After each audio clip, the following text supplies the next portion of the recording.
Et Alberto, on a une question d'auditeur aujourd'hui. Oui. Une très bonne question. Julien nous écrit de la France. Puis il pose la question, qu'est-ce que le jour du Seigneur en réalité? Qu'est-ce que le jour du Seigneur? Bien sûr, quand on dit jour du Seigneur aujourd'hui, on pense dimanche. Oui. Oui. Mais qu'est-ce qu'il en est en réalité, Alberto? Oui.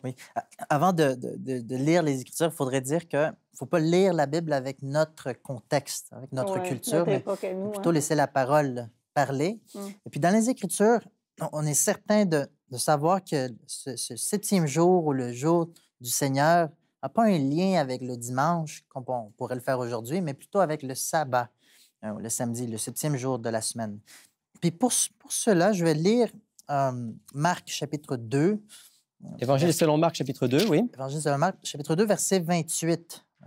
Puis c'est écrit en rouge. Donc c'est très important, c'est Jésus qui parle. De sorte que le Fils de l'homme est maître même du sabbat. Donc, le jour du Seigneur, parce que le mot maître, ça peut être aussi traduit Seigneur. Hein? Seigneur, voilà. Il est donc, le Seigneur du sabbat. Seigneur du sabbat. Et donc, on fait référence ici le jour du sabbat avec Jésus, étant le maître, le Seigneur de cette journée-là. Donc, s'il y a un jour du Seigneur dans la Bible, dans le sens d'un jour de la semaine, c'est la journée du sabbat. Du sabbat, voilà. Et donc, c'est ce qu'on retrouve dans les Écritures. Cependant, on a aussi une autre compréhension de ce jour du Seigneur qu'on retrouve dans l'Ancien Testament en particulier, mais aussi qu'on retrouve dans le Nouveau Testament. Puis je vais lire un verset, puis par la suite, on va essayer de bien le saisir.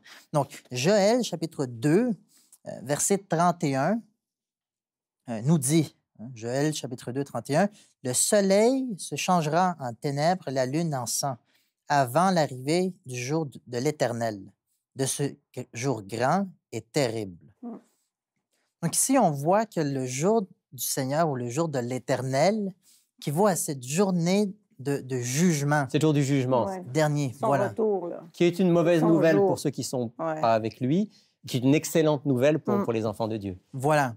Et donc, cette journée du Seigneur dans ces cas-là et puis dans d'autres versets, ça a un lien avec ce que le Seigneur va faire à la fin du temps.